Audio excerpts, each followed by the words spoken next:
McDonough 35 high school band.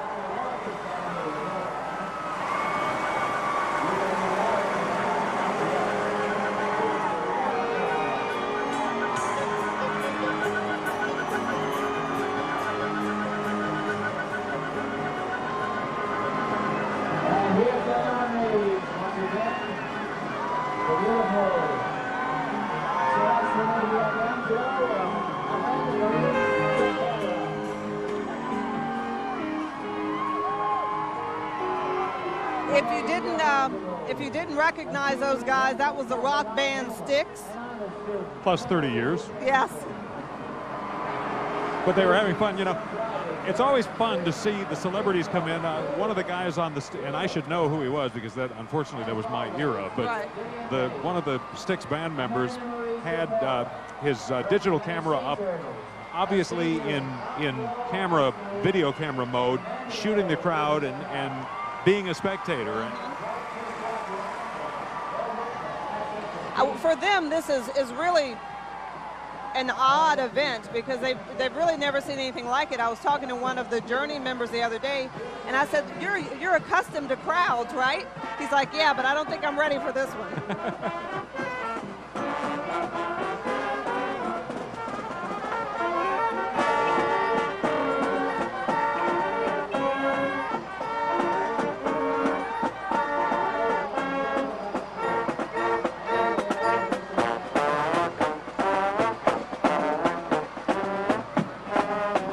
Journey and Styx both played in very hot concert eras, you know, when it was nothing to have bands like that, and Fleetwood Mac and others in the 80s fill up 20,000, 25,000 seats several nights in a row in arenas all around the country.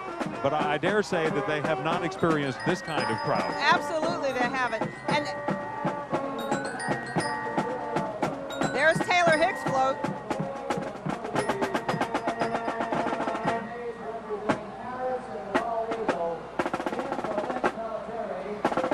You talked about the fact that they're home tonight. And by the way, if you're just tuning in, we want to mention to you that you may have tuned in a couple minutes after 9. We are way ahead of schedule. Don't ever remember Endymion marching into the dome, flying into the dome with this kind of speed. But we will be able to show you certainly most of the parade and a few highlights here and there, a little tease. We'll show you more of Taylor Hicks' ride just a little bit later. Also, if you have friends or a family out of town and they're missing Endymion and missing Mardi Gras, we do want to let you know that we have it streaming live on our website, fox8tv.net.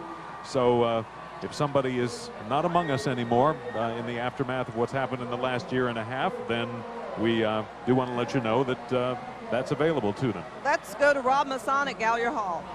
And Nancy, you're looking at float number 18 coming by, the Sea Turtles. Endymion fulfilling its mission this year of extinct and endangered animals.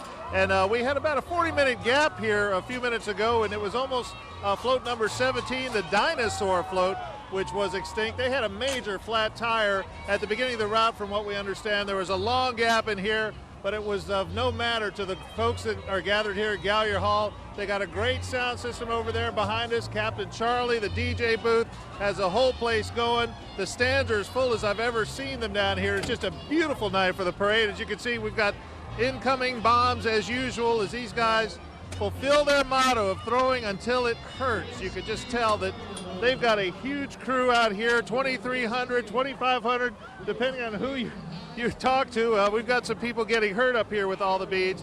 Right now, that's the Grace King High School Band of Metairie coming down the street here at St. Charles Avenue. We almost thought this parade was going to be by this point, but because of that 40-minute gap, we do have the last couple of floats still left to go through here. But just a spectacular night for watching a parade at Gallier Hall here tonight, and watching this theme unfold before us of extinct and endangered animals. We've seen polar bears and dodo birds and just all kinds of great floats, beautiful as ever, magnificent with all the fluorescent on it, and just the bands have been perfect, the crowds have been perfect.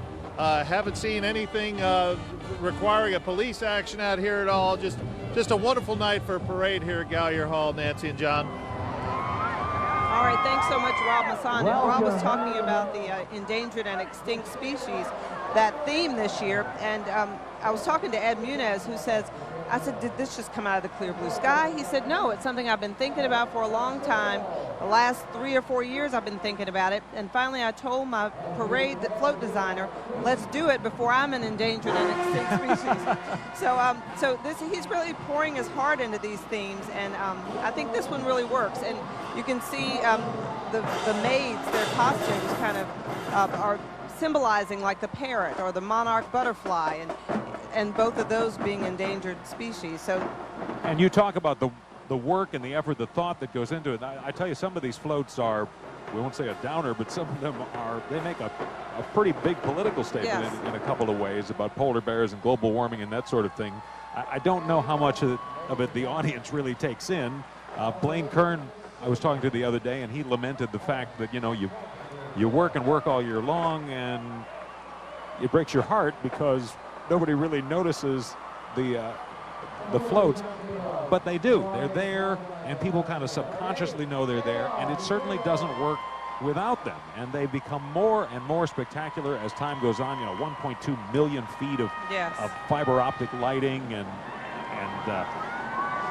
the special effects. He's talked about where Mardi Gras is going to go in the future, and you'll see more and more animation and changing colors, and you know, things like peacocks that open up and have moving parts. And soon in the future, this will be old hat. We'll say, look at how primitive Endymion was. But Endymion is such a major parade, and it's really one of the signature parades of Mardi Gras. And so people, I think, instead of looking at individual floats, they look at as a whole. And right now we're looking at the queen of Endymion, Virginia Cooney, who is a brain, by the way. Yes, she is.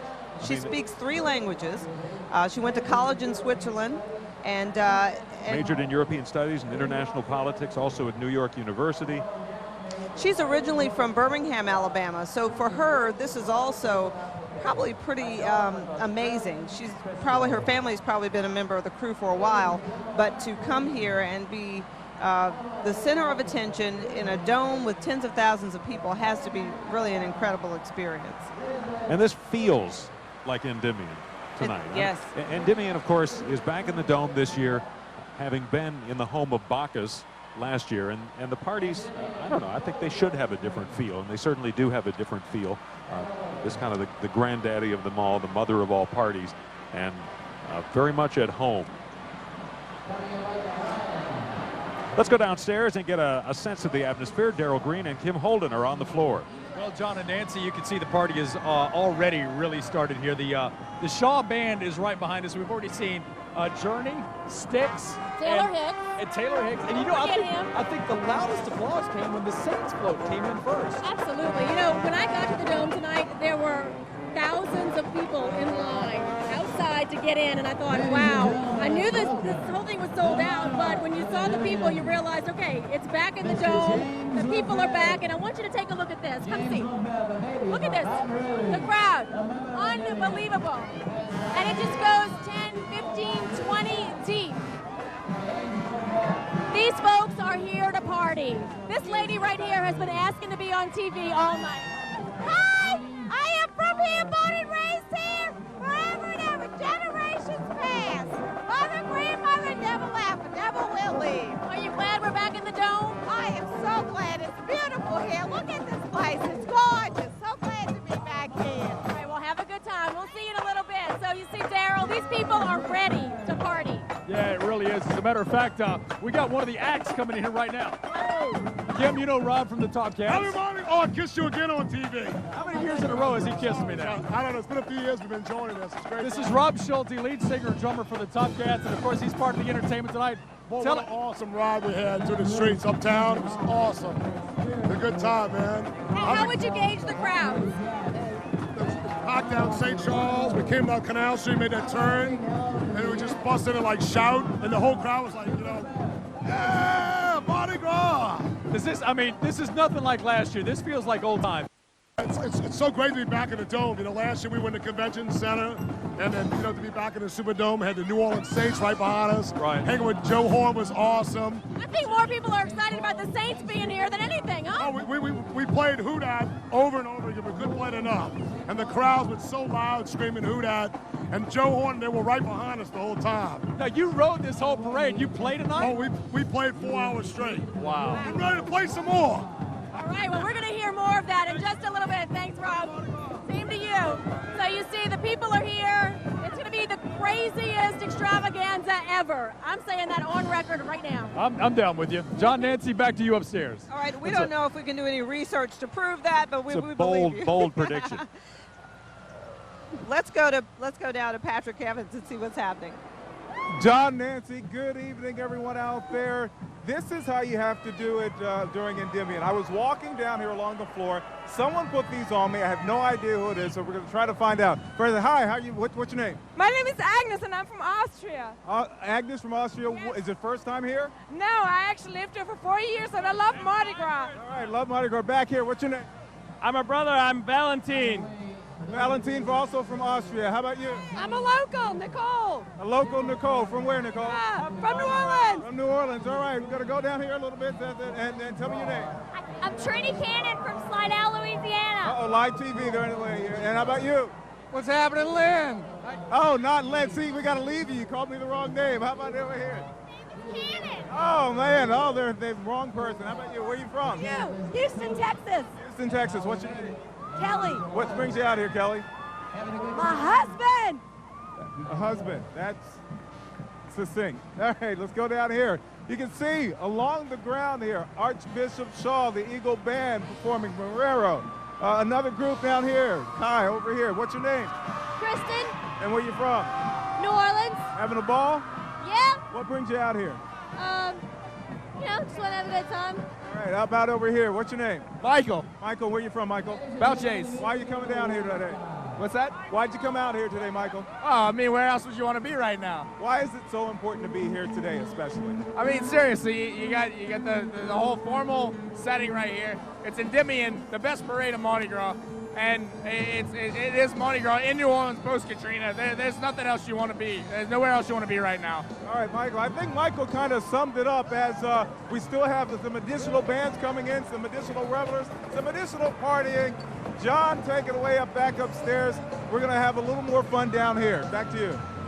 I think so. All right, thanks, Patrick. The additional will be still to come as we continue our coverage of the Endymion Extravaganza back home in 2007. Don't go away.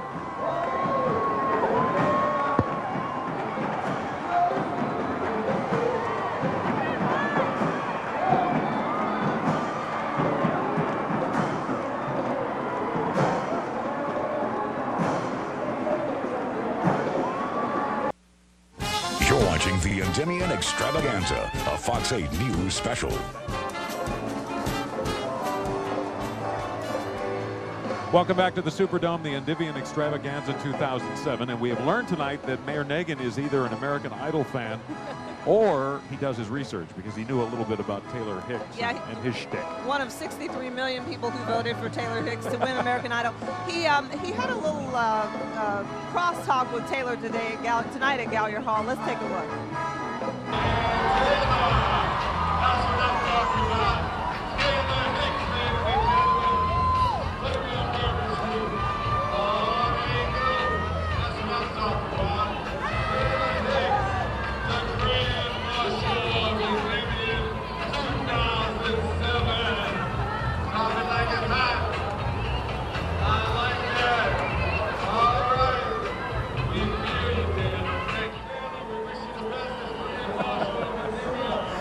You think he was one of the 63 million?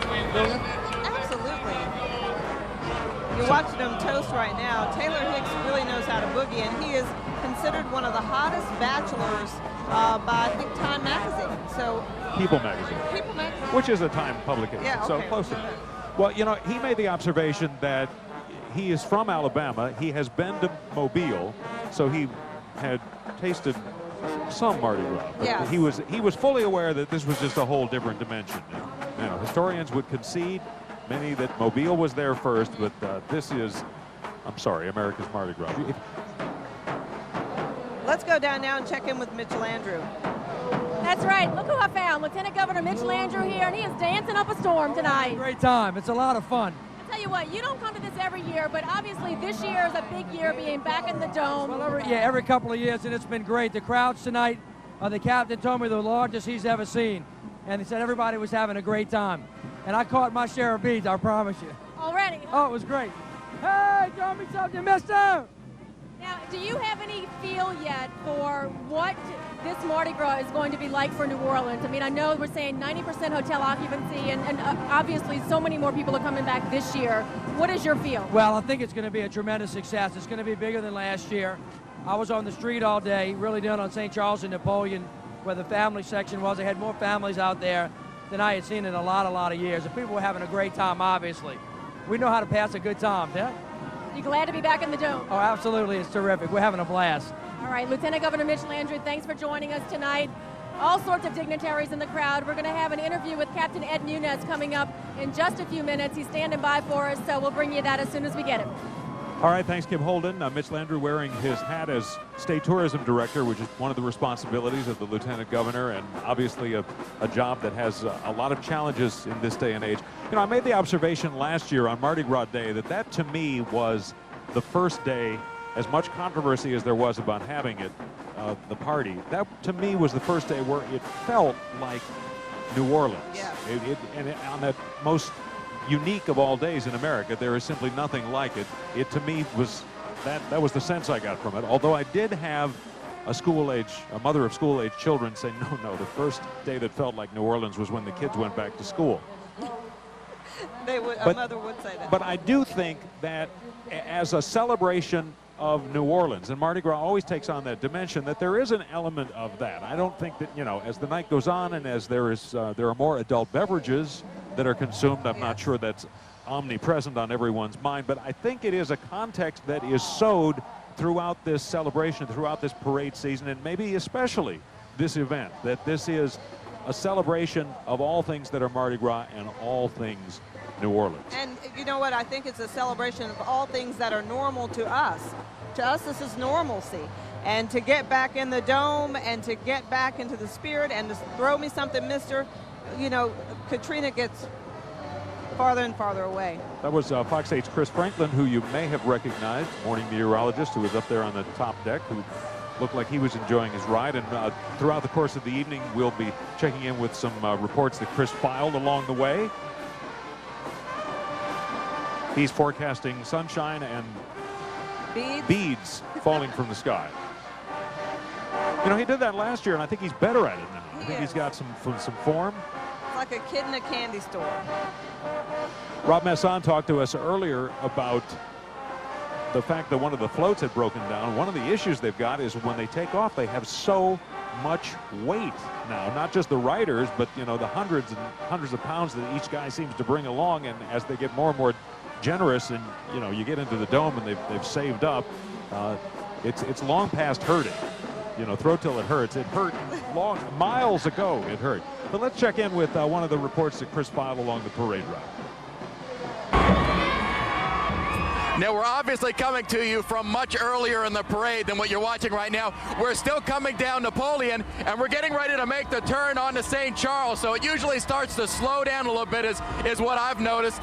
We're beginning to make the turn now, but I know the crowds are usually heaviest on St. Charles, but I tell you what, the crowds on Napoleon have been unbelievable. I even found my cheering section. There was a guy with a big sign that said Chris Franklin. It was just one guy, but still some of my fans have made their way down to the city. The throws have been incredible. These guys have been throwing just nonstop since we've left Tchoupitoulas and Napoleon. Again, we're still coming down Napoleon right now, and we're beginning to make the turn. We're at a standstill right here, and this actually starts to quiet down a bit in the crowd, but it's still pretty loud out here. But we're just getting ready to make the turn onto St. Charles. What we're going to do is we're going to keep going down St. Charles a little bit. We're going to do another report after we see how the crowds fare out. The crowds, again, have been unbelievable up until now, and I'm expecting the crowds to get even larger the closer we get toward the downtown area and then eventually to the Superdome. So, John and Nancy, I'm going to toss it back to you guys. All right, Chris Franklin earlier tonight, or earlier today really, enjoying his ride through Uptown. And now the man who started all of this, Ed Munez. Let's go down to the floor. All right, thanks, Nancy. We're standing here with the crew captain, Ed Munez. And first of all, Ed, you couldn't have asked for a better night for Endymion. No, we were blessed because all the indications were early on in this week that there could have been a 30% chance of rain. I got a little nervous after we had our mass about 1:30 or 2 o'clock when it got cloudy. But when Bob Breck tells me something, I believe him. And then the sun came out. It's getting a little cooler when we ended, but it was a beautiful night and enormous crowds. And how special is this year in particular for you? Well, they're all special. I love each and every one of them. This is my 41st. And when you had that many, you wonder how many more you got. But, you know, New Orleans has been rebounding, and to see a crowd like they had tonight, which some estimates saw it was the largest crowd to watch a parade on the Uptown route. Now, let the police verify that, not me.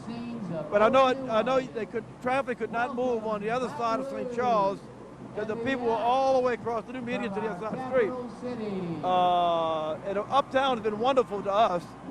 You know, we're sort of like the Hornets in Oklahoma City. We love Oklahoma. They love Oklahoma City, but they're glad to come back to New Orleans. We love Uptown, and we love all of New Orleans, but we're looking forward to going back to Orleans Avenue next year. But another report I got was that a lot of traffic just could not get into the downtown area tonight. The I-10 was so backed up that they just couldn't get off the off-ramp. So I'd like to know what the final projection is, but I was shocked by the size of the crowd. Ed Muniz, crew captain of Endymion. John Nancy, back to you. All right, thanks so much, Daryl. Let's check in with Rob Masson at Gallier Hall now. And Nancy, the big parading just keeps on coming. We've got float number 23, Indian Tiger, going by Gallier Hall right now. Of course, the theme, extinct and endangered animals, and of course the Indian tiger, one of the rarest of all cats. But I tell you what isn't very rare, the beads and the doubloons and the cups and the plush toys that these guys are throwing from these floats. It's just unbelievable. As you can see behind me, they got some t-shirts now too. They say they're going to throw till they hurt. It sounds cliched. At this stage of the game, I think a lot of guys are hurting, but no one is leaving here empty-handed tonight. It is just a beautiful night for a parade.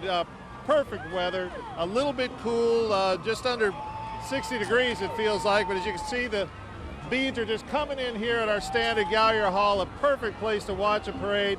Across from Mayor Nagin, bringing in every float, announcing everybody, giving the toast. This is the Petoskey Steel Drum Band from Petoskey, Michigan. Let's give them a little listen.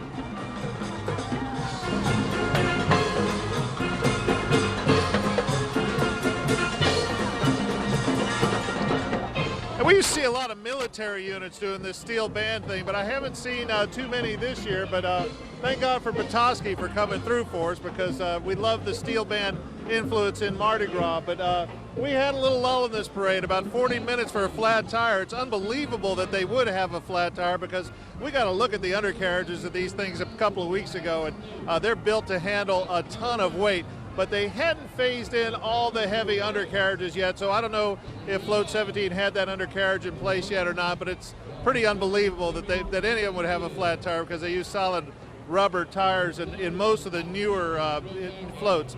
Float number 24 is coming down the street now here at Gallier Hall. It's about 3/4 of a block down. I don't know if we can see it yet, but this parade is winding down very nicely. I don't know if you can see it coming in. This is going to be the I think it's the gorilla float, a tribute to the rare gorillas of the lowlands of Africa.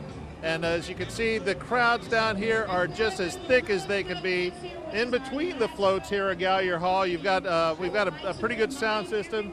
People are dancing and boogieing in the stands, and just a wonderful night for a parade here at Gallier Hall. They're starting to tell people to be careful on their way home, and the same goes to everybody out there as you're out and about for Carnival. Please be careful. But I don't know if we could see that float coming in yet, Kevin. Check it out. It's about a half block down.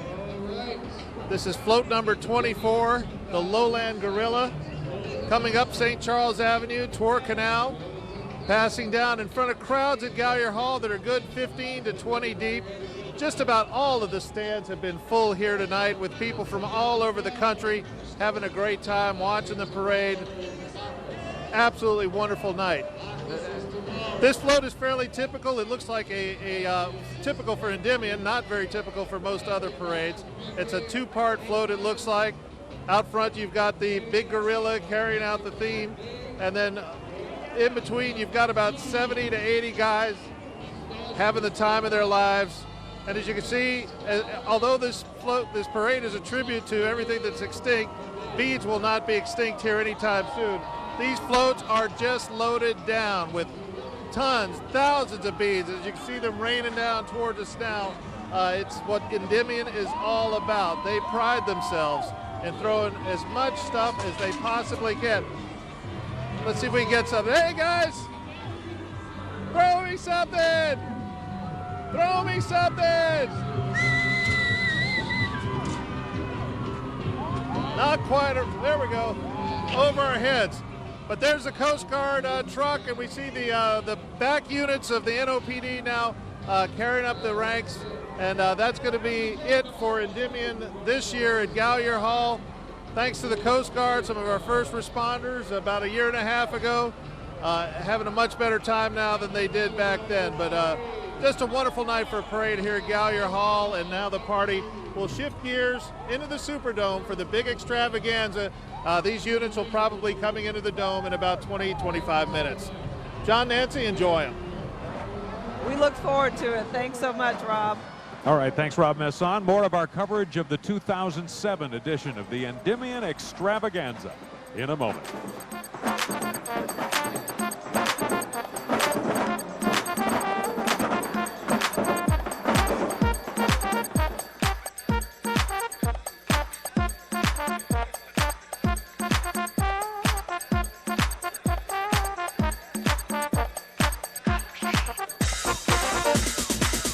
Tuxedos for Fox 8, provided by Duran's Tuxedo Consultants. You're watching the Endymion Extravaganza, a Fox 8 News special. We're back live at Endymion 2007, and they're throwing them something, mister. You can see the beads flying off of these absolutely gorgeous fiber optic floats, and we hear music in the background. There's so many things going on here that it's almost sensory overload as we look at this. Rob Messon talked about, the throw till it hurts cliche that they have, the slogan, and how guys were well past that. I think tomorrow morning or Monday is when it hits you. Muscle groups that have not been used in 50 or 51 or 52 weeks. Without a doubt, and especially some of the kids who are marching in these marching bands, they've walked for miles and miles and miles with these horns and these drums. That's right, and they can eat anything they want tonight. Absolutely. I mean, somebody told me that the bands, believe it or not, are as much of a highlight of Endymion as the beautiful floats are, because they really put some power behind their music when they come in this dome. This might be their biggest audience. Let's listen in. Just a few minutes ago in the dome, the St. Aug Marching Band.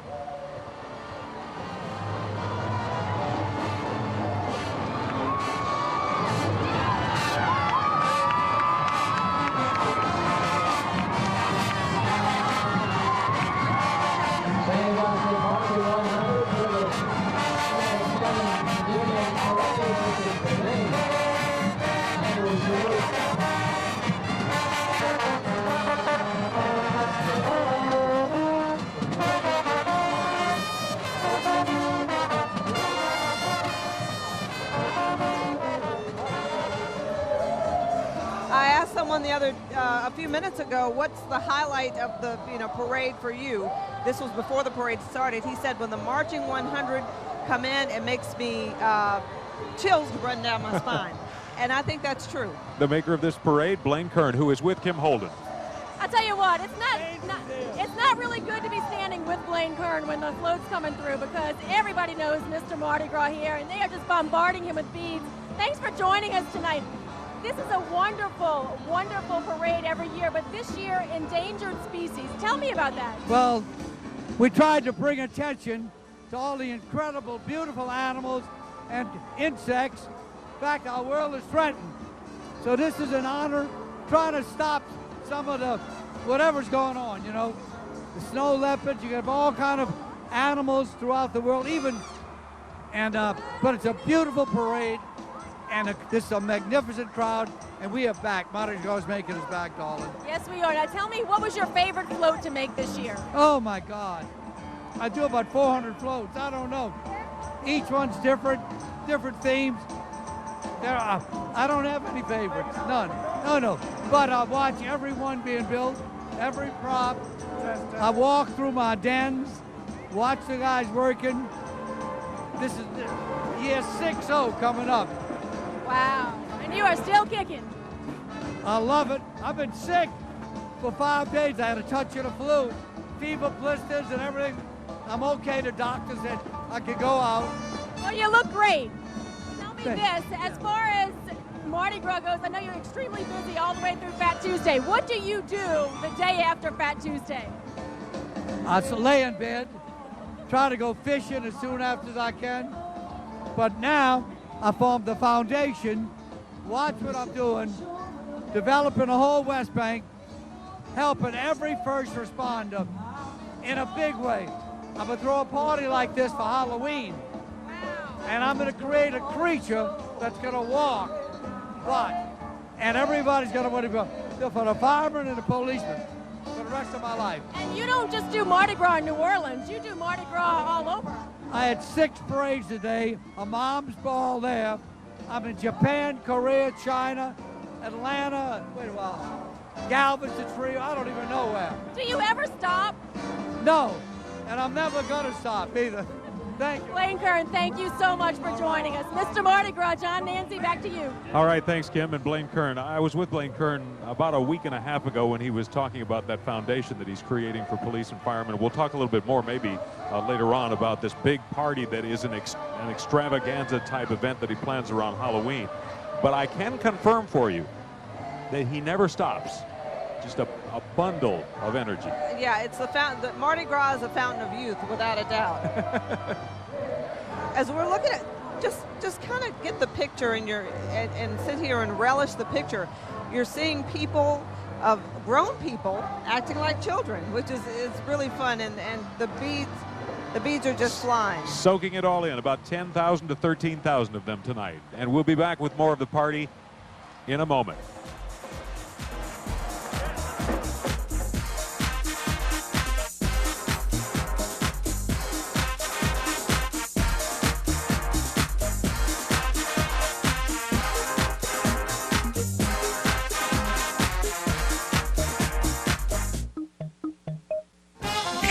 The Endymion Extravaganza, a Fox 8 News special. Welcome back to Endymion 2007. By the way, you're looking at the polar bear float, looking at the largest living carnivore. The polar bear is just decreasing in number. The extinct and endangered species parade. But will you look at all the stuff that they have not thrown yet? That's a lot. I mean, a lot of guys, they'll say they have a special throw, they have something they want to wait till the dome, but there's no way they will get completely through that. They spend a lot on these throws. This is the highlight of their year, these crew members. Well, listen, we certainly thank you for joining us tonight. We hope that you're enjoying our continuing coverage throughout the evening here of the Endymion Extravaganza. And it occurs to me from what was talked about earlier by Ed Munez about traffic that we may have people watching tonight who were planning to go tomorrow. Maybe you just couldn't do both for whatever reason. You couldn't arrange the babysitting or whatever, so you'll do Bacchus tomorrow night and enjoy our coverage with this front row seat tonight.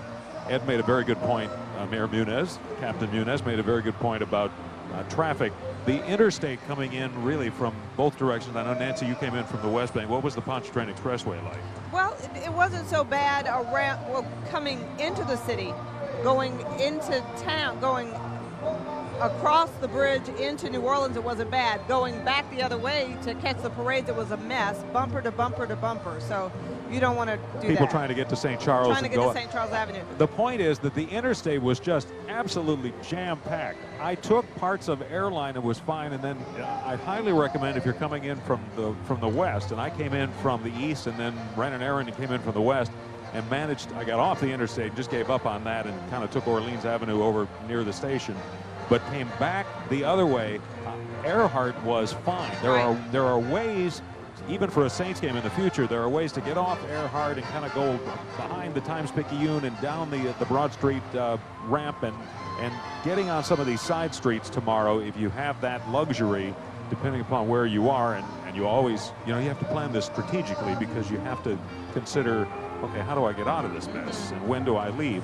But I would say plan to avoid at all costs the interstate tomorrow. Avoid the exits that say St. Charles Avenue and beyond, because which is a great thing if you think about it, because what it may very well be, and I don't know if we had the biggest crowds tonight on St. Charles Avenue or not. That would seem kind of unlikely given the fact that we have only 90% of the hotels back and the fact that we don't have all our people back. But it may just be that people are so excited, and there weren't as many opportunities last year to really take part in this as there are this year. So maybe we just have a higher percentage of locals. But I do know from multiple sources we've talked to, from Ed Munez and riders, that the crowds were, the band members we're talking about, the crowds were just huge tonight. And that's the beauty of it. I mean, this is our time to celebrate here in New Orleans. And after all this city has been through, let your hair down, and for a couple of 2 or 3 days, just blow it out. Or in my case, let your hairs down. Eric Clemens is down among the crowd. Eric? All right, the parade got here in the Superdome. A little bit longer than we expected, but that has not dampened the excitement of people in the crowd. Here are some folks here, beautiful gowns.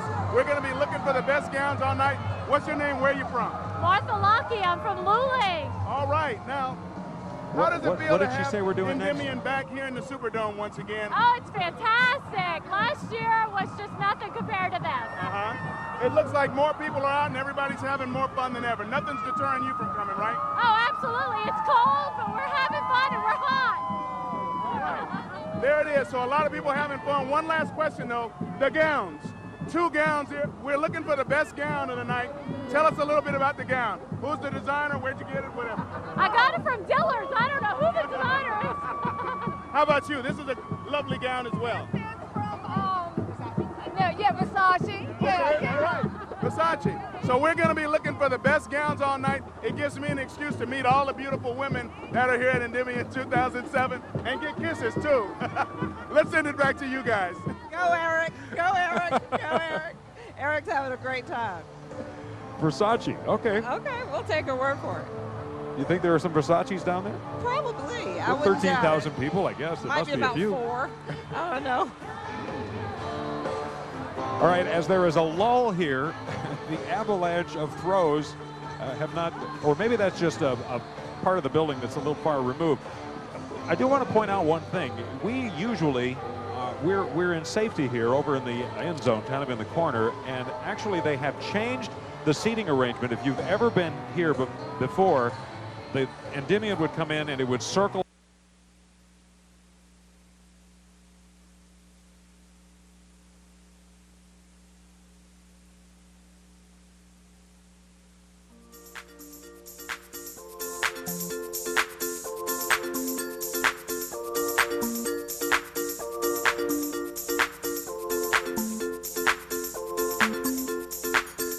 Fox 8, provided by Duran's Tuxedo Consultants.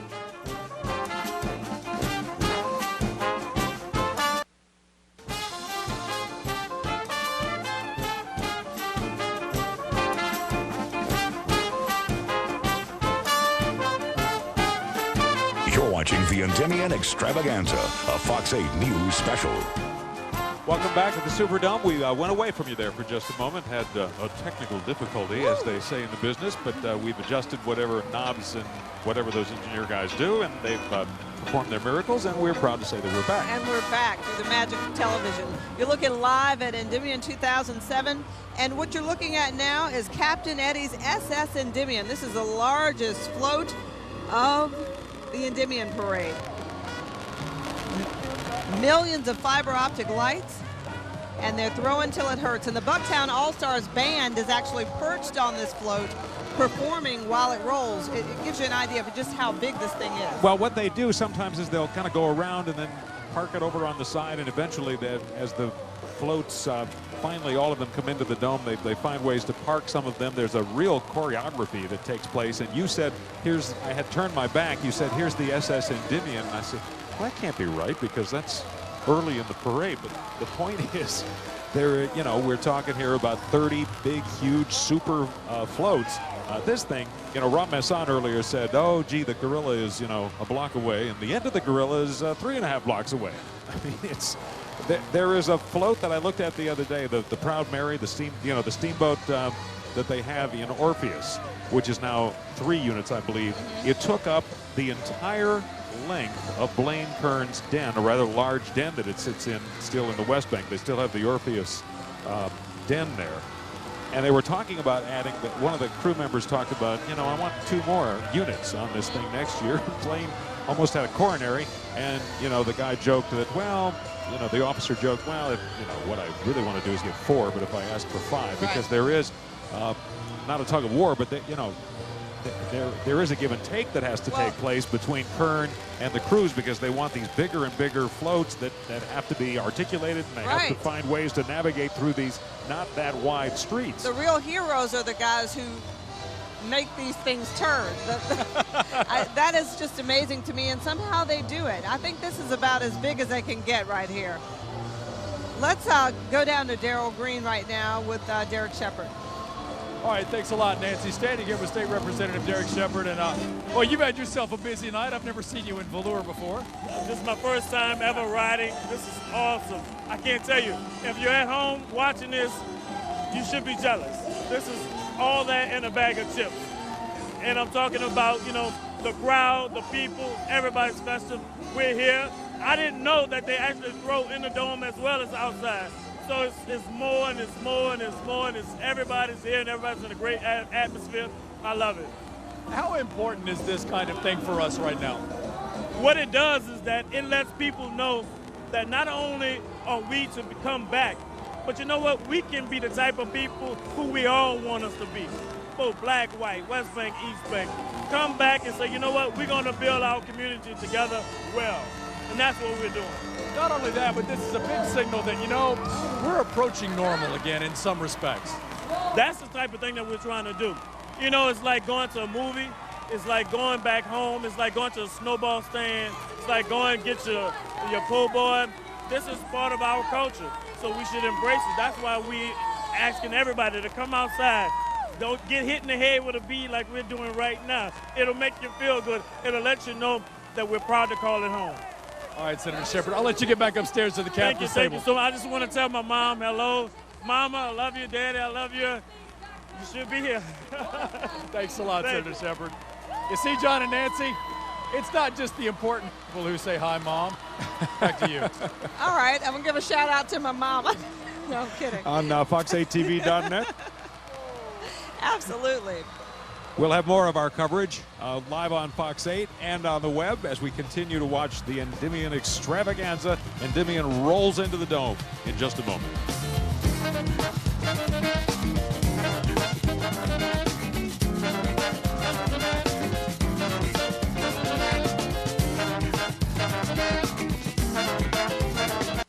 You're watching the Endymion extravaganza, a Fox 8 News special.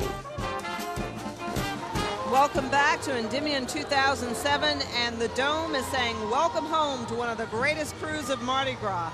I tell you what, tens of thousands of people have turned out tonight, and I think this, like you said earlier, John, feels more like Mardi Gras than I mean, it has in years. This is just the best. Sure, Darrell Green made the point that, you know, there is some semblance of we're getting back to normal, and we don't want to make it a big downer and talk too much about all the things affecting our city, but it certainly is all wrapped in the context of that, and people get a diversion from this. But there is definitely a sense of normalcy this year. Last year was a striving for normal, almost an affected, we will have this, by golly, we're determined, whereas this year it's kind of a more natural flow. And by the way, we ran, we call them bumpers. We ran a little thing at the bottom of the screen going into the last break there. You may have noticed that Endymion rolls next year on February 2nd, Fat Tuesday on February 5th. Only 50 weeks is all you have to wait until this happens all over again. Oh, we can catch our breath for 50 weeks. You know, riding a float is an experience. As you can see, these guys are throwing till it hurts. And Fox 8's Chris Franklin got a chance to sit atop a float, and we're going to take a look at that. It started again. Well, we're still on St. Charles Avenue right now. We're getting ready to pass by Toro. What gets me is that the crowd is incredible. If you've never ridden before and you've only stood in one spot, you really don't get an idea of how big the crowd really is. You can see how deep it goes all the way across the neutral ground, across the other side of St. Charles, and then on the opposing side of St. Charles, on what we call the passenger side, the crowd goes all the way across the sidewalk, fills the sidewalk, and then you can see down by Superior Grill coming up here that the crowd goes deep into the street there. The crowd is unbelievable. This is just one thing that I've never really noticed, because this is I guess you could say the second time I've ever ridden in a parade. What gets me is that the crowd is incredible and the noise is just nonstop. You can hear how loud I'm having to talk. I can barely hear myself talk right now. Now, if you're wondering and you watched last year, you're probably thinking, well, Chris, you got to ride last year. Well, here at Fox 8, we literally have to fight each other in order to get this spot to ride in the parade. I actually had to beat Eric Clemens off with a stick just in order to get this spot. We're going to keep going down St. Charles. We've kind of got a lull in the parade right now where we're stopped. We're getting ready to keep going, and we're going to toss it back to you, John and Nancy, back in the dome. All right, thanks, Chris. It is interesting to see from that perspective of what it's like to actually be on the float, looking at all the crowds. It's sort of like you're the king of the world. Well, one of the things, you know, whether it's a moon landing or whether it's just seeing how a bridge gets built, one of the things about television is that it is often at its best when it takes you where you cannot normally go, down in a coal mine or up on a Mardi Gras float as it comes into the Superdome. It's a perspective that you just don't get very often. It was a wonderful picture. Patrick Evans is down on the floor enjoying the party. Trying to enjoy the party. A lot of beads are being thrown. You can see, hey, got one. See, you have a microphone, you have a hand up, and you get beads. And you have a couple here while you're going. Where are you from? Peter, Florida. And how about you? We're from Seminole. What brings you up here? Mardi Gras. Is this your first one? Yes. So how is it so far? It's wonderful. Wonderful. And I think you're guests of these folks. And where are you guys from? Florida. Florida also? Clearwater. Clearwater. How about you? I'm from New Orleans. Now you were yelling at me a little bit earlier. Why is that? You were in my bead space. I was. But see, this is like a magnet. This is a bead magnet. So you need me here. Well, maybe this is a bead magnet. All right, let's move away from here quickly. How about you? Where are you from? 79 years and still going. Oh my! All right, 79 years and still going. Oh, let's get away from her quickly. How about you? Where are you from? Originally Chalmette. Okay, and what's your name? John. How's it feel to be back into the Superdome? Feels awesome. It's wonderful. They fixed it up beautifully. What's the one thing that you missed? Going on all the parades in Mardi Gras. All right. Thank you. How about you? Oh, I love Mardi Gras. Love Mardi Gras. How about you back there? Uh-oh, what are you doing there? What's your name and where you from? Charles, I'm from Chalmette. I'm just having a good time. And then how about you? Kelly Brossad. I'm from Chalmette. All right. Having a lot of fun out here. Can barely hear what's going on. There's a slight lull in the parade. We're going to try to run up and down and talk to as many people out there as possible. People over there waving Kai. They want to be on TV as well. A lot of fun, no matter what's going on. If there are no floats, you still have the band. You still have people having fun. Back to you guys. Thank you so much, Patrick Evans. And as we look at this, remember, it used to be a neighborhood parade, and now it's grown into this. We'll be back with much. We're going to go down to Daryl and Kim. We were going to toss to a break, but it's too much happening. Let's go to Daryl and Kim.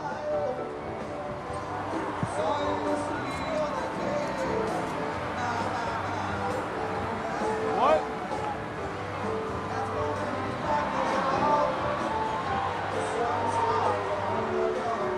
All right, we're not sure if they can hear us because it is extremely noisy in this place, and Chris Franklin talked about that. Is you come in and there's just this roar. So we're going to raise the volume and see if we can get to those guys. In the meantime, we'll take a break, have more of the Endymion extravaganza after these commercial messages.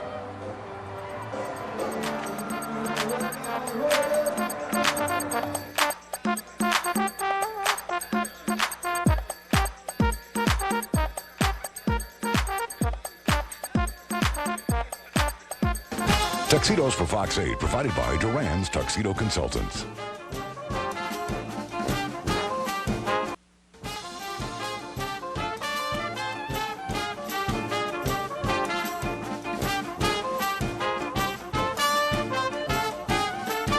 You're watching the Endymion Extravaganza, a Fox 8 News special.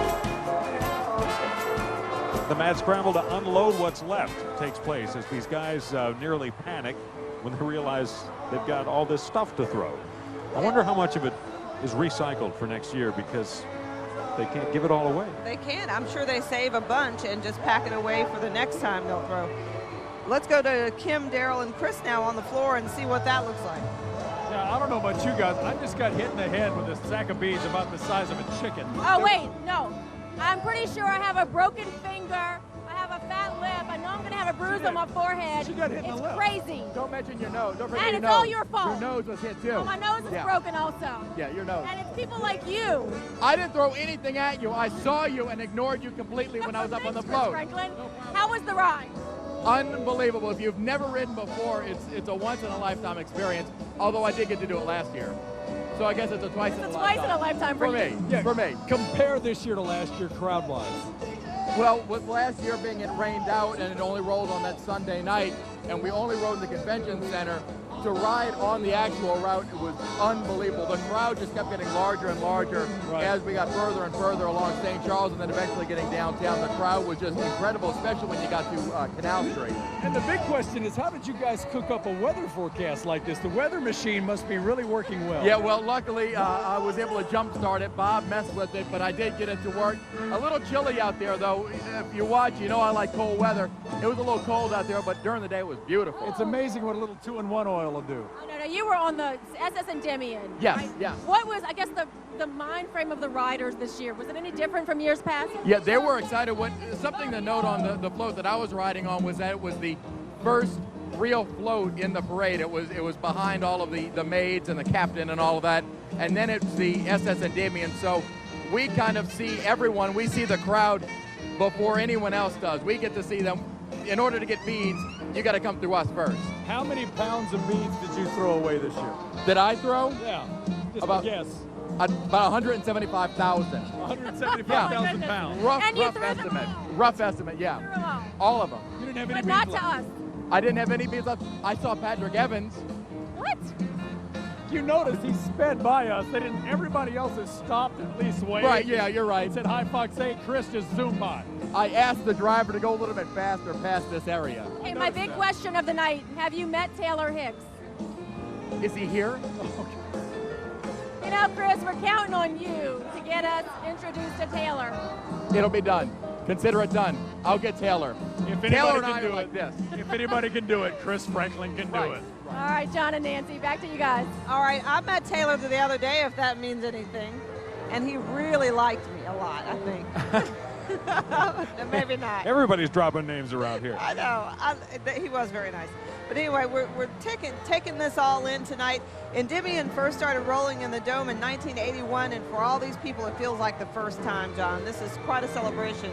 Well, you know, they asked Chris what was the feeling of the riders, and I think the crew members are very much aware that this is their home. And, you know, last year they kind of borrowed that night from Bacchus, if you will. Actually, what happened last year, if you'll recall, we had a forecast of rain last year, so they paraded twice. They paraded into the Superdome on Saturday and then turned around and really had the parade Sunday, which had to be, well, I started to say it had to be the biggest aggregate length of parade, but I'll tell you, those truck parades are pretty long on Mardi Gras Day, so that's probably not true. But really, what would go down as a historic night, Super Cruise rolling back to back.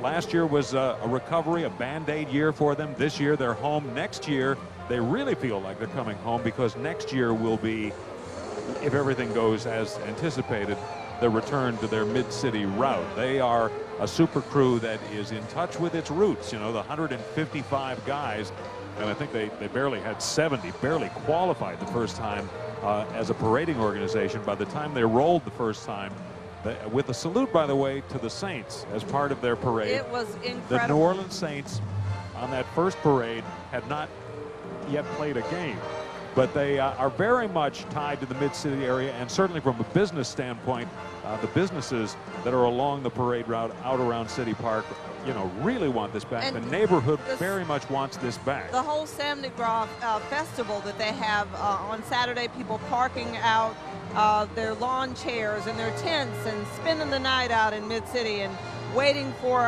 Endymion to roll. And the police have even gotten in on the act, putting up barricades, making sure that people are safe. So everything is built around that mid-city route, so they can't wait until next year. And people follow this, but just as a way of reminding, if you don't happen to know, or if you're out of town watching on the net, the issue this year, of course, was that the police department said we simply are not able to do this. Hey, speaking of Taylor Hicks. Yes, Kim and Daryl have Taylor Hicks. Ask him if he remembers me. Oh my goodness, can you believe it? We say his name and a few minutes later, he's here with us. Oh my gosh, and all the riders love him. How was your ride tonight? It was one of the most amazing things that I've ever done in my whole life. The crowds were great. I mean, it's New Orleans just like I thought it would be. Taylor, is this your first Mardi Gras? Yes, in New Orleans, yes. Mobile, no. I used to go down and play in Mobile, but Well, this doesn't compare to Mobile. this is way out of control. It's so awesome. Talk about what this, I mean, obviously the rest of America looks at us right now with a very close eye. Just, you know, when you travel around, what's your opinion of New Orleans? Well, I'm just spreading the good word that it hasn't changed. It still has the same great vibe that it always did. And with that being said, I think everybody that comes here and visits and experiences New Orleans, whether, you know, pre-Katrina or post-Katrina, has the same feeling when they leave. And I'll definitely carry the good word. What's your most memorable part of tonight? Probably getting pelted with beads all across St. Charles, and you know, just being in New Orleans and being with the people and seeing the smiles on their faces. That's what it's all about for me. This has been a magical year for you. Yeah. Talk about what American Idol has meant to you. I mean, it's obvious, but tell us in your own words. It's amazing. You know, it's such a great opportunity for people like me that struggle in the music business for so long to have that one golden opportunity and one window of opportunity. And if it wasn't for American Idol, then I wouldn't be here. And thanks to Fox. Well, we are your biggest fans by far. Happy Mardi Gras, Definitely. everybody. John, Nancy, back to you. We got Taylor Hicks. I wonder if we'll hear from them again. I don't think so. I think it's over. But he is pretty cute. And the bottom line is he's just a really down-to-earth guy, and he really loves New Orleans. And an interesting story, John, is 30 hours before Katrina hit, he was right here in New Orleans at a wedding, and he had trouble getting out of town. His plane was canceled. He caught a cab to West Monroe, and he got a free plane ticket because his plane was canceled, and that plane ticket was to Las Vegas. And the rest is history. And Because that's where the American Idol tryouts were. Exactly. So the rest is history.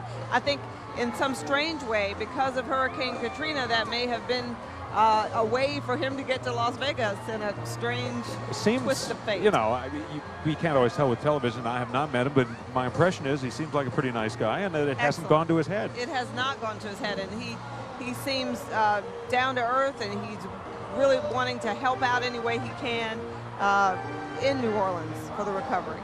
Well, you know, James Gandolfini, the difference between Endymion and Bacchus is that there is a King Endymion. He is a member of the crew, but so you are a Grand Marshal here. In Bacchus, James Gandolfini, Tony Soprano, will reign. He is the celebrity monarch tomorrow night, and it was very impressive because I've talked to, you know, crew officers through the years, and they'll have a celebrity in, and every once in a while they'll just get a total jerk who says, I have to do what, I have to go where, and Gandolfini stopped, apparently worked the crowd, talked to people, signed autographs. Both of them seem to understand the honor that's involved here and are really getting a kick out of it. Oh, absolutely.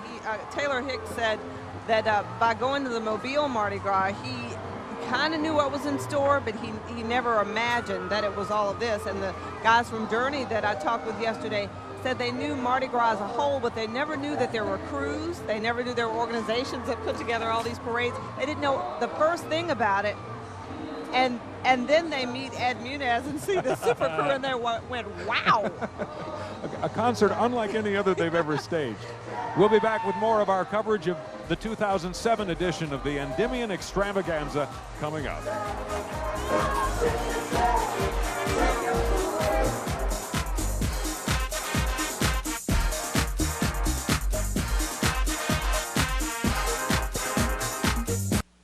You're watching the Endymion Extravaganza, a Fox 8 News special. Welcome back to Endymion 2007, and I'm lucky enough to be next to the queen of Endymion 2007, Virginia Cooney, and thanks for joining us, Virginia. Tell me, how was your ride tonight?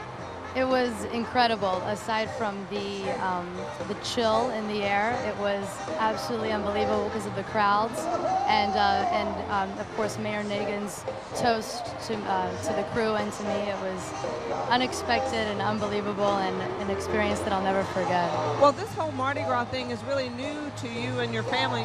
You're from Birmingham, Alabama. Tell me how all this came about. Well, we have family ties to New Orleans, and we always grew up coming to Mardi Gras, but never to be involved in it like this. And it's just a treat to be involved in Mardi Gras, post Katrina, to maybe feel like we're making a difference to bring New Orleans back. So. Absolutely. Is this what you expected from Mardi Gras, from Endymion tonight? I expected. I mean, I'm constantly being surprised by it. I thought that everything was going to be a little bit less, and it's always a bit more. So it's over the top and great and perfect for Mardi Gras. And you have been all over the world. Actually, you went to college in Switzerland. You speak 3 languages. What languages are those? Well, English and French and Italian and a little Spanish. Well, you're right at home here in New Orleans. That's right. So what will you carry back? I mean, I don't know where you go from here, but what will you carry back to communities from here tonight? Oh, definitely the potential of this city and the warmth of this city. And I actually brought a lot of my friends. I'm at New York University. I brought a lot of my friends down here, and they fell in love with New Orleans, and they want to encourage all of their friends to come down here and just appreciate the culture and the warmth of the South and the particular culture of New Orleans. I saw the costume. It looked heavy. Are you exhausted after the ride? I'm exhausted, but there's just so much adrenaline, all these people and the music, and Taylor Hicks and Journey and Styx and whoever else is here. It's just Yeah, you got to have lunch with Taylor Hicks the other day, and a lot of other celebrities. That's right. And how was that? It was great. The guys from Journey and Taylor Hicks are really cool, down-to-earth, fun guys, and it was just an amazing afternoon. You two have the Birmingham connection. Right. He's from a different area in Birmingham, but he actually came up to me and told me he knows my cousin. So interesting, small world. Yeah. Well, enjoy your night. I mean, this is your night to enjoy. And Virginia Cooney, thank you so much for joining us. Thank you. Thank you so much. Congratulations. Thank you. All right, let's check in with Eric Clemens back down on the floor. All right, we have all types here at the Endymion 2007 celebration, and one of them happens to be a Marine officer. And with the situation, of course, the United States involved in the Middle East and Afghanistan, I have to make a salute to you, sir. Thank you very much. This is your first time inside the dome? It's my first time inside the rail. Right. I've done the Endymion, I've marched through before. Now give us your name, where you're from, the whole deal, and how are you enjoying this experience here at Endymion 2007? Chief Officer Michael Smith, originally from Indiana, enjoying it thoroughly. My wife and I just got here in June. Couldn't think of a better time to come to New Orleans. It's an exciting time to be here. I tell you what, Katrina being over a year and a half old and everything, it certainly hasn't seemed to dampen the spirits of the people here at Endymion 2007 tonight, has it? Not at all. In fact, it's on the rise. And I think it's a good thing that the rest of America sees it, that the city's here to stay. Right. All right, I'm going to do one more thing before I let you go. I happened to catch one of these that they say is rare, the Endymion medallion here. They say they only got about 15,000 of those. I just want to know, has anybody caught one of these yet? I think I caught this one in the face. No? I got one from my wife. Okay, all right. So we got a few here. We've got more than our share. So 3 of us have one of these ratings, only about 15,000. So that's a pretty good deal. I caught one off the head. At least they got one in a more conventional fashion. Let's go back to you guys. Okay, thanks, Eric. Let me tell you, when you take, we have these cans, we call them, the headphones, and we've talked about how noisy it is, and we've had communication problems a couple of times. Chris Franklin talked about, wow, it's loud. You take these things off, it is loud in here. It is. And you also feel like Janet Jackson with them on, too. But okay. Anyway, let's go to Patrick Evans on the floor. Hey, so, when there's a lull, waiting for a float to come around, folks usually dance, but you can't really dance now since there's no music going. But these folks don't really need music, as you can see. They're yelling, screaming, having a good time. And we're ready. Oh, I'm getting accosted. Hey, let's go over here, Kai. There's another float coming. Now, a lot of people, you may notice this person right here with Kern Studios. He's basically guiding these mammoth floats through the Superdome, through the barricades, and along the route so the revelers can enjoy them. All right, we're about to get pelted with a bunch of beads to see if we get something. Hey! Over here! All right, I might have to go up and just take one. All right. Hey, over here. Hey, out. There you go. Oh, that's how we do it on the West Bank. We just grab them from the folks. Just take them. Here's another part of that float coming over here. All right, these guys are very anxious to get rid of whatever's left on their floats. There's a guy singing to a rose. Folks kind of sizing things up. And that's kind of how we do it on the floor. That's how we do it on the floor down there. Guys, back to you up there.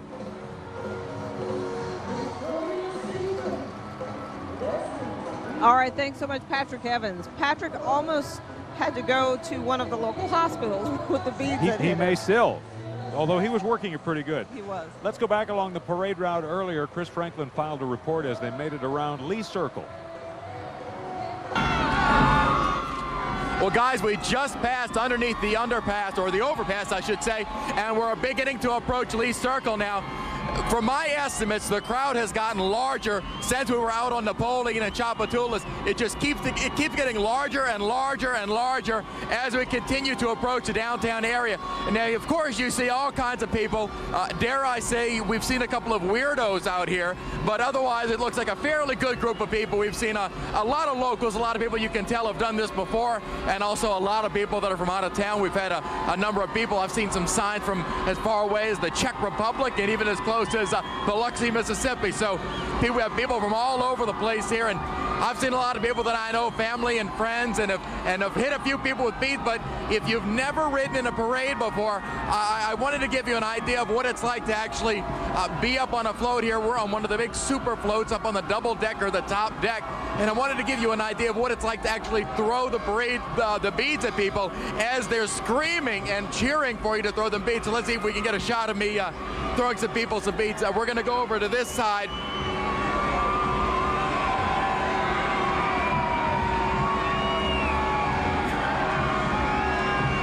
And it was a good catch, a perfect catch, and I will say it was probably a perfect throw by myself. We're going to keep going down Lee Circle here. We're going to round the circle, and Jim, if you want to get another shot of the crowd out here, you could it's amazing. It is utterly amazing, the size and the number of people that are out here to see Endymion 2007. We're going to toss it back to you guys that in the safety and comfort of the Superdome. All right, thanks, Chris Franklin. You know, we played around with a decibel meter when the Saints were hot at the end of the season. We probably should have brought it here or maybe along the parade route. I think we're approaching jet engine levels at some of these places. Oh, it's loud. And then on top of that, you have the bands playing at the same time. And somehow it all just works. People can hear a little bit of everything. It is a party unlike any other on the planet, a mixed personality party, and we will have more of the Endymion extravaganza coming up.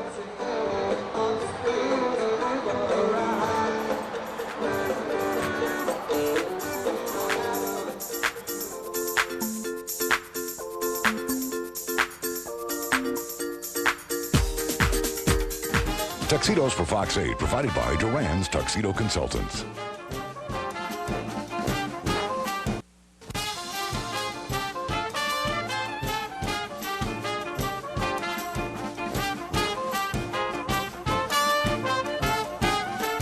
You're watching the Endymion Extravaganza, a Fox 8 News special. As we sit up here on our perch, safely ensconced, away from the violence of the bead throwing, Nancy and I think are both amazed. I don't want to speak for you, but amazed at the scope of this thing. Absolutely. The material alone blows my mind. The streamers at the top of the dome, they go from the center of the dome all the way to the edge. Can you imagine how much fabric that is?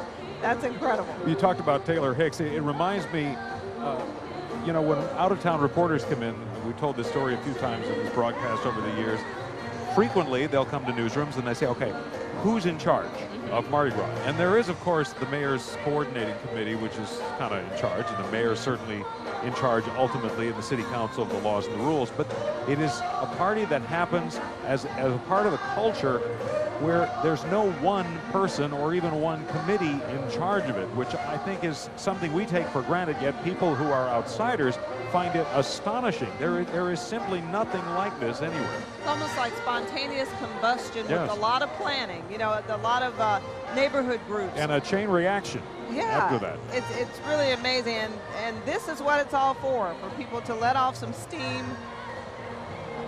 and really just enjoy themselves after the tough times we've had, and it's really nice to see us back in this building that is so symbolic of New Orleans and symbolic of everything. First, the Saints returned here, and now Endymion is back, and this is a payoff tonight. There's some steam being let off on the floor and on the floats. Let's go to Eric Clemens.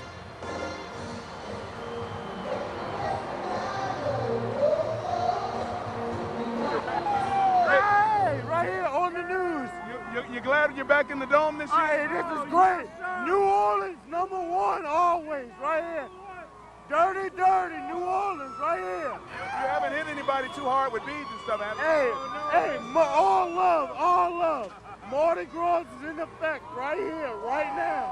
All right, guys. Happy Mardi Gras to you. Take care. You see a festive mood for everybody out here? Let's turn this way. This is what I'm talking about. It's like a rock concert or something. You guys having a good time? Yeah, we're having a great time. Where you from? You're from right here in New Orleans. Did you come out to Endymion last year? Yeah. All right. Which one do you like better, at the convention center or here in the dome? Yeah. In the dome. No question. You can see everybody's excited, waiting for the real concert action to start. Journey, Styx, Al Green coming up a little bit later. Everybody's excited. Let's get back to you guys. All right. Thank you, Eric. You know, a lot was riding on Bob Breck. He always goes to visit the crew of Endymion a couple of days before the parade, and he forecasts skies that would be great for a parade. So let's check in with Kim and Daryl down on the floor with Bob Breck now.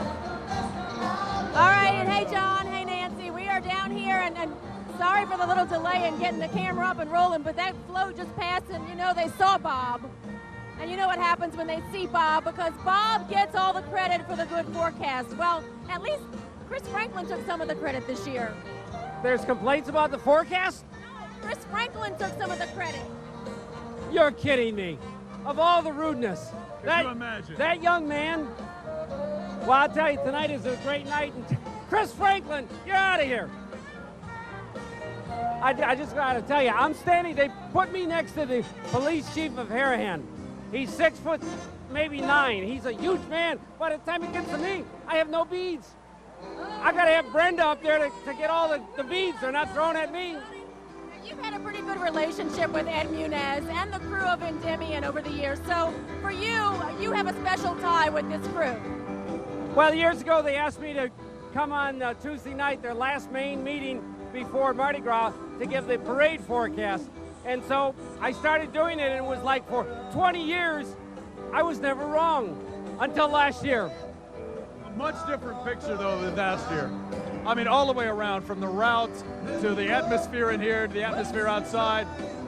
Well, I think it's another year into our recovery, and it's exciting in here, but there are still a lot of parts of the city that aren't rebuilt, but this is kind of an escape for everybody to get away and kind of say, hey, we're still New Orleans, we still can party, and I just hope the rest of the country knows we're open for business. Guess what? It never rains in the dome. That's right, never will either. Well, it did once, but no more. That's right, I forgot about that one day. Yeah, we won't count that one. By the way, keep the leash on this guy. Try. Who, Bob, me? thank you for joining us. He's already kissed me twice. Oh, man. I have to. I can't That's help pretty it. bad. When Daryl starts Just kissing magnetic Bob, we're going to have to personnel. throw it back to you, John and Nancy. Okay, viewer discretion advised. Oh, really? It's too much. You know, we're watching the floats come in, and we talked about the perspective of actually being on top of a float and throwing the beads. When Chris Franklin came into the dome earlier, it was a sight to see. Let's take a look. It started to get quiet as we had finished up the route, came through the downtown area, then approached the arena and the Superdome. But here we go, we're now in the extravaganza. The crowd is unbelievable. You can see around me, if you can even hear anything that I'm saying, it's amazing to see men in tuxedos, ladies in evening gowns going insane, absolutely insane, to get a hold of some of these plastic beads. Well, I mean, I guess you could expect that, wouldn't you now? But what amazes me is that how quiet it was just before we came to the dome. What happens is all the floats line up and they all get ready to start moving into the dome, not one at a time, but about 3 at a time. So what we were doing outside of the dome was waiting to get lined up, and now we've started to move into the Superdome. Last year it was in the convention center. We're now back in the Superdome where it belongs, back at home in the dome, just like the Saints. And you see the crowd, the expanse of the crowd is just absolutely unbelievable. So what we're going to do is we're going to go around the dome, we're going to go around the crowd, throw as many beads as we possibly can. We're going to get back down, kind of mingle around on the floor a little bit later, but until then we're going to toss it back to you guys up in the stand. All right, thanks, Chris Franklin. He will never forget that ride, that's for sure. No, as he put it, a twice in a lifetime experience. If you've ever been to this event, or obviously you know the layout of the dome, they have changed things around this year, and it actually is something that protects us from getting hit, although we don't get the haul, the stash of beads that we've had in the past, because we're a good 120 feet away from the nearest float, maybe a little bit more than that, maybe 150 feet or so. What they had done in past years is, if you look at the crowd, they basically this year have put the crowd on both sides of the float. They had in the past, so they could make the turn, put them basically the widest pathway on the very ends of the dome, so that you know, basically right up to where the permanent seating begins, and use the entire floor, and everybody else was in the middle. Well, if you had a table right in the middle, you were, you know, 50 yards away from the action. Now they have managed to find a way to kind of weave this thing through the middle of the crowd, and I will say that we kind of miss. I miss getting knocked out. I miss getting knocked out, yes. But I mean, I do, but I don't. I have mixed views on that. But it really is a much better arrangement for the people here inside. And like you said, this is the end of the road for these guys. So like you see, this guy has like about 60 strands of beads in his hand, so he can get rid of these before the night is through. You see how they're throwing them in chunks instead of individually? Right. Well, Blaine Kern talked about, you know, we take for granted the floats. It kind of just becomes almost a wallpaper sort of event. And so much thought goes into color combinations. You use lighter colors in sunshine, for example. The number, I can't even imagine. I don't think anybody's really got a count somewhere, the number of these flowers that they paint. When we were over at the den a week and a half ago, they were painting hundreds and hundreds of these in the Orpheus den for Orpheus. Very high-tech in some ways, very hands-on art in others. And like you said earlier, it's too bad that everything goes so fast that people can't really enjoy the artistry as much as they could, because they're looking at the beads, they're looking at the whole scene, and a lot of it just goes too fast. Let's go to Patrick Evans on the floor now. Hey, you guys were talking about some of the riders, and they're coming to the end of the road here in the ride. Well, you have some folks here who specifically, this young lady right here was the maid. Tell me your name again. Megan. And which float were you on? Yes, I am. Which float were you on? From Chalmette. Okay. And how was the ride? How was it being out there today? It was fun. It was just fun? Yes, it was. And family members over here? Uh-oh. Now these folks over here kind of been bugging us all night to get on television. Your time to shine. Tell me where you guys are from. New Orleans. Fly down! St. Bernard! St. Bernard, what is that, a gang sign? What was that? I think I talked to you, I think I talked to you, I think I talked to you, I talked to you, you yelled at me earlier. You guys are from Clearwater, Florida. A lot of activity, a lot of fun going on, especially during the law. Over here, Kai, let's go over here. Hey, what's your name? Hallie. And where are you from? Lafayette. And how about you guys? My name's Steve. And you're from, where are you from? Memphis, Tennessee. Memphis, Tennessee. How about you? Tim, I'm from Hammond. Hammond. How is it from being from Memphis? How is it down here right now? It's awesome, man. It's awesome. You guys having fun? My life, best time of my life. Best time of your life. We're having a blast, man. It's the greatest party ever. All right, let's go over here a little bit more. Over here. Tell me your name. Jennifer from Baton Rouge. Jennifer from Baton Rouge, over here. Oh, so you're singing. Oh, it's wonderful. Can't get enough of your love, baby. American Idol contestant right here. Oh my. How about you? What's your name? I'm Megan. Megan, where you from, Megan? I'm from New Orleans. New Orleans, how about you? I'm from Lafayette. I'm Melanie. Lafayette, how's it feel to be down here from Lafayette? It's awesome. All right, looks like we're about to get rained on here. St. Louis. Yeah, I came here. St. Louis in the house. Sounds. All right, John, Nancy, it looks like we're gonna get rained on here with beads. We're gonna throw it back to you while I try to catch a few more things. All right, thanks, Patrick Evans. Good luck with that. You know, one of the highlights of tonight has been the appearance of the Saints, and there's the analogy of the Saints back in the Dome and the connection to Endymion. They were basically born at roughly the first time. The very first Endymion parade had a float that was in honor of the brand new New Orleans Saints, who had yet to play a game. And tonight, they were part of this ride. About a half a dozen of them made the trip down St. Charles Avenue. We have some pictures at Gallier Hall of the NFC Southern Division champion, New Orleans Saints. Absolutely. You can make out Hollywood Joe Horn in these pictures. And you see him there, Scott Fujita. I mean, these guys were just instrumental in bringing the New Orleans Saints where they are. When he came in the Dome, Will Smith, number 37, when he rolled into the Dome tonight, was really into it. Steve Gleason was there. Jamar Nesbitt went along.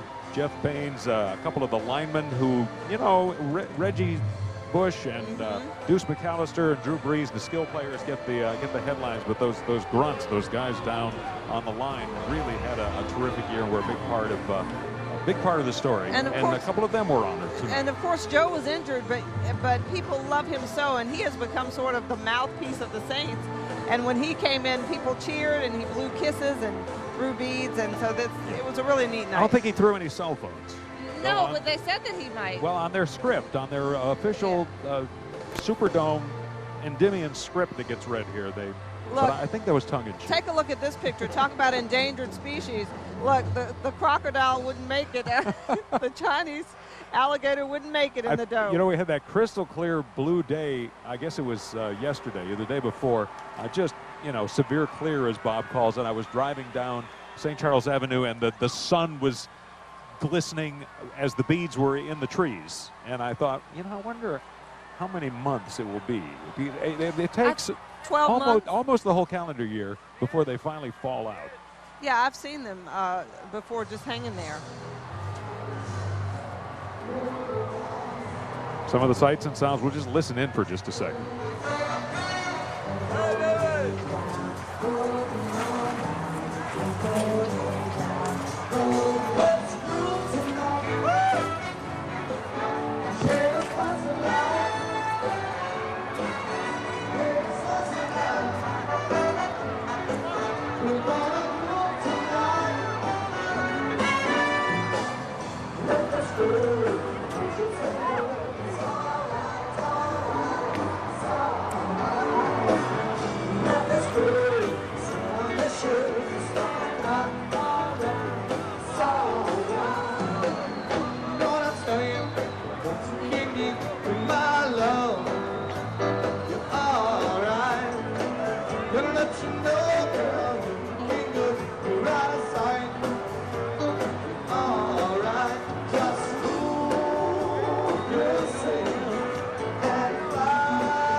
Sights and sounds in the New Orleans, Louisiana Superdome as the Endymion extravaganza takes place. Endymion rolls in here tonight. It's welcome home party. Eric Clemens is down among the crowd. All right, here near the stage at Endymion 2007, people collect all kinds of trinkets with the beads, and this person collected a very interesting t-shirt. First, your name, where you from? I'm Kristen, I'm from New Orleans. All right, and show us your t-shirt. Show us your t-shirt. Good girls go to heaven, okay? Bad girls go to Mardi Gras. Hey, I tell you, maybe that says it all. I won't ask you if you're a bad girl or not, but I will ask you, are you having a good time here? I'm having a great time. Now, were you there last year? No, it's my first time. First time, so this is incredible. I mean, all these people out here having a good time. How late do you plan to stay? Probably the last one here.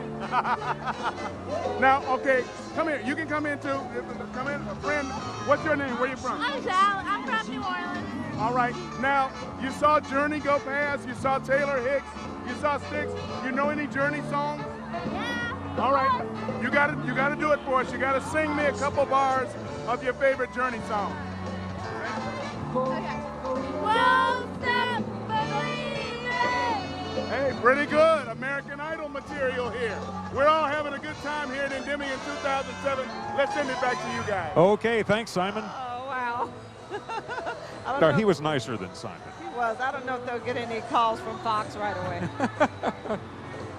It worked for Taylor. We'll be back with more of our coverage of the 2007 Endymion Extravaganza.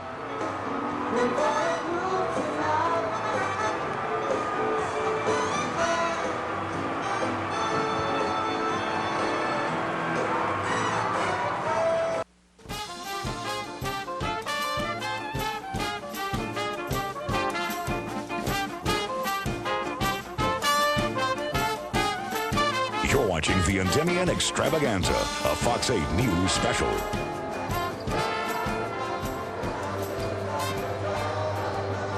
We are watching them throw till it hurts.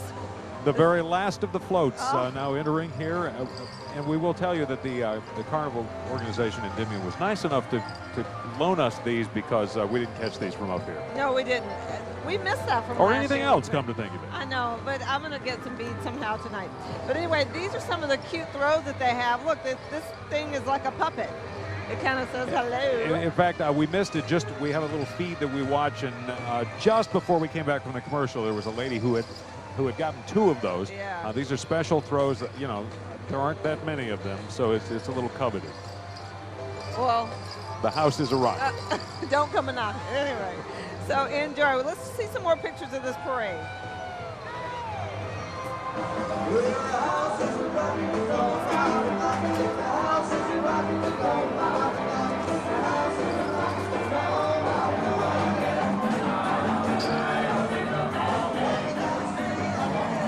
Look, they're going out like 2, 3, 4 strands of beads at a time now.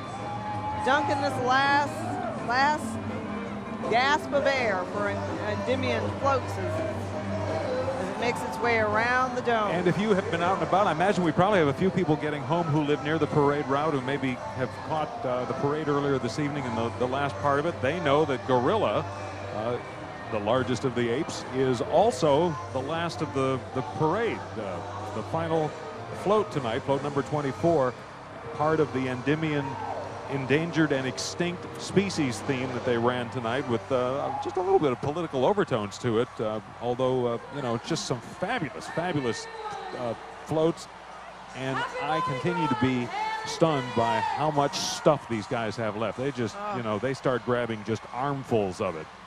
And you know, this is sort of bittersweet because they plan all year for this ride, and when it's almost over, they have the party to look forward to.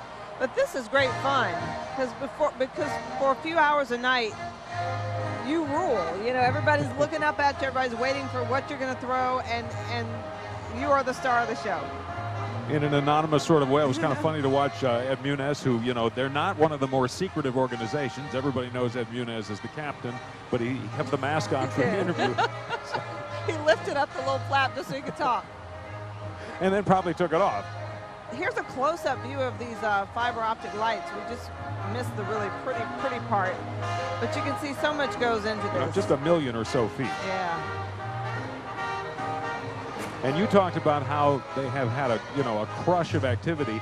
They actually are working on some of the characters for next year. Some of the work being done in the various Blaine Kern Studios dens will involve a parade that already is planned, something that is not even going to be in this Mardi Gras because they are just about 52 weeks a year. He's in 11 countries. Their website at Current Artist Mardi Gras World says that they do 75% of Mardi Gras, about 40 some odd crews.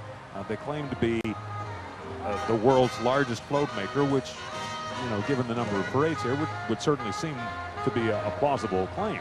They've got parades in Galveston and China, all over the world, Disney. So it's quite an accomplishment. He has a lot to be proud of. Let's go to Kim and Daryl right now in the middle of the crowd. Well, I'll tell you what, Nancy and John, I can honestly say that I'm glad the last float has gone through because we have gotten beat up in more ways than one on the floor here. How's your lip? My lip is swollen, my fingers are broken. I've got welts on my back. Hey, I just that was the last float. I've never seen so many beads. We've been doing this for how many years? Oh, what is this, gosh. like our 8th or 9th year that you and I Something have like been that, here? yeah. I've never seen so many beads, and honestly, I've never seen the crowd quite this thick. No, and it's funny, you can see the riders, they start getting off the floats and they start heading to their tables and they start dancing, and so, the party is really just beginning here in the Superdome. People don't realize that those bands, Journey, Styx, they don't go on till late tonight. So this party goes to what, 4 o'clock in the morning? 4 or 5. I was talking to one of the employees. He doesn't get off work until 8 a.m. tomorrow. That's crazy. He's been here since 8 a.m. this morning. Yeah. So this is going to be a long night. Of course, I think the Top Cats are coming up. Then we still have Taylor Hicks to go, then Journey, then Styx. Yeah, like we said, the party is just beginning. It's been a great night on the floor of the Superdome. It's great to be back in the Superdome. It's just a whole different feel to the parade this year. It's kind of like our night at the Oscars, but different. Something like that. In a John, way. Nancy, back to you. When you said it goes on till 8 o'clock in the morning, Kim and Daryl, all the babysitters out there went, no! There are people who are here tonight who will get home as the sun is coming up. Wow. They won't necessarily, there is a point at which they say, okay, enough people. There are 2 times in Mardi Gras where somebody comes in a position of authority and says enough. One is about 5 o'clock tomorrow morning, 4:45, whatever it turns out to be, where they sort of give you like a nice hint. And the other time, of course, midnight is midnight. That still that astonishing scene to me of, the party, let's face it, the party doesn't exactly end, but the street party does. Yes. With authority. And the neat thing about this now, John, is that, as they said down there, it's going into second gear. All the signature floats are parked around in a circle, and the riders are getting off so they can enjoy this part of the parade. Right. If during the course of the next 10 minutes or so you see some pictures of floats coming in and you think, what were they talking about? There are still floats coming in. They, of course, at the end, all of the riders have disembarked, and they will take the lead units or some of the more impressive of the floats, and they'll bring them in riderless to park them in a semicircle, almost 360 degrees, maybe 270 degrees, parked around, which just adds to the ambiance. It really does. And it may be the first time that some people actually notice the thing. And it kind of lets you know how large the Superdome is. I mean, this is an example because those huge floats are just parked around, and plus all the people. Let's go to Eric now in the middle of all the folks. Here with some more people excited about Endymion. What's your name? Where you from? Jenny down here. I'm from St. Bernard. All right, from St. Bernard. Before we get hit with all the beads and stuff coming this way from the captain's float, is it great to be back in the Superdome this year? Oh, yeah, I love it. I love it. With all the Saints games, I love it. Woo! What's your favorite part of this whole celebration? Oh, I love the floats. My boyfriend's on 6B. Woo! I think I might be distracting her from catching beads. And you see, when you have great-looking people with great gowns like this, a lot of us get hit. So before it's too dangerous, I'm going to send it back to you guys. Wow. It's a tough job, but somebody's got to do You're going it. to have to call Lynn's Crafter. Somebody. We'll need a medic. We'll need a Fox 8 medic at the end of the night. Okay, when the handkerchiefs turn into second line rags, you know you're in trouble. And as you said, there is a second wind aspect of this. These people are just getting warmed up. They are not, the second gear hasn't even, been approached yet. No, it has not. This party that outgrew its venue started with 155 riders on that very first trip. Now we're into Endymion 41. they went to the auditorium, outgrew that, went to the River Gate, and they actually had a decision to make in, I'm assuming they made it in 1980, but for the 81 event, where they had to decide, okay, we need to either cap this party and not let it get any bigger, or we got to get a bigger venue. And obviously the bigger venue was the world's largest room, which is still what the Superdome ranks as. So they made the decision that they would bring it here, and they have had at times, it certainly seems to rival it tonight, approaching 14,000 people in this building. Yeah, you know what, I wonder what's next. You know, where else can they go? They have to cap the party again. Let's take a look at some pictures. Journey had a great time tonight, and they passed Gallier Hall. Let's take a look at that. You know, these are guys who, these were big super bands in the 80s. They did, I don't know what Journey's biggest concert ever was. It was probably easily 25,000 people. If they were involved, it might have been, 30,000, 40,000 people. But I always find it interesting to see these guys come in, and there is no concert like this. It's part concert, part party, part parade, part culture. Some of the band members told me that they had, for years, not done a concert in New Orleans, and they wondered why. They said it was their handlers more so than them. So last summer they came and did a concert here. They said it was absolutely wonderful, and they felt, excited that post-Katrina that we were coming back, and now they've become the new ambassadors. They even went to some of the other parades like Muses and some of the other local things, so they've really gotten a flair of what Mardi Gras is really like. I think part of it, we take for granted, we now have these two twin buildings, daddy and son next door, the arena and the dome, or the dome and the arena. For the longest time, there were those bands who, the Lakefront Arena was too small for a super act. The Superdome, a lot of people felt was too big and didn't like the acoustics of the empty seats. And so the arena has given us that ability to get some concerts that weren't there before. But there is just, I don't know, there's something about an event in the Superdome.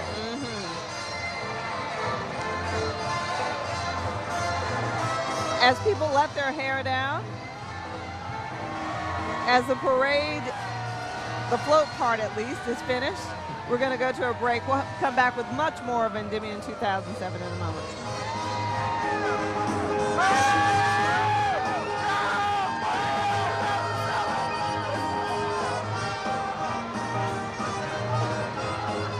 All right, what time is it now? Tuxedos for Fox 8, provided by Duran's Tuxedo Consultants. You're watching the Endymion Extravaganza, a Fox 8 News special. You might say the parade's over, the party's winding down, but this is New Orleans, and they have not yet begun to fight. Not one bit. I mean, this could go on into the morning hours, 2, 3, 4, 5 o'clock. One of the highlights coming up will be Taylor Hicks, who we talked to earlier, but he is by no means the only big name performing tonight. Journey will also take the stage. They were founded in 1973, and the group performed for more than 30 years with more than 75 million album sales. The group's hits, Don't Stop Believin', Open Arms, you've heard of those. Keyboard player Jonathan Kane says he sees the post-Katrina progress that this city is making. Coming back last summer, it was so great to see that you guys are alive and kicking and persevering. And, people in Europe are very interested because we're going over there in March. And I've been doing interviews in Europe, and they're asking me, well, what's it like in New Orleans? I said, they are coming back in a big way. I said, everybody here is wearing a smile and, doing their thing. Oh, yeah, well, you know what? I try to stay in the spirit of the thing, and I'm just tickled to be here. The classic rock band Styx also plays tonight. A few of their favorites, Mr. Roboto. I don't know. Yesterday's and Babe might be classic rock. Yesterday's bubblegum, today's classic rock. But certainly not a bubblegum, not a teeny bopper band. Kind of a Journey sort of band. But the other person sure to please the crowd. We're not sure. I will tell you. I started to say Al Green, and he is not listed on their website, so it may be that he has been taken off. We were sent. Oh wait, no. I'm told that we have confirmed it, and that Al Green will be here tonight. He didn't ride, but he will be here. I can't get next to you. Let's stay together. A couple of Al Greens if you're, Oh, you're thanks, young, John. a little young in the tooth. We'll and stay not together familiar. then for a minute.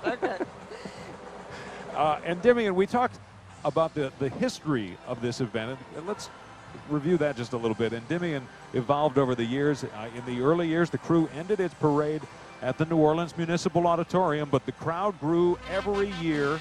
They kept getting bigger. They were like a big family that kept outgrowing the house. So they moved to the River Gate, which is when the extravaganza got its formal name. Before that, it was, it's considered a ball with a few thousand friends.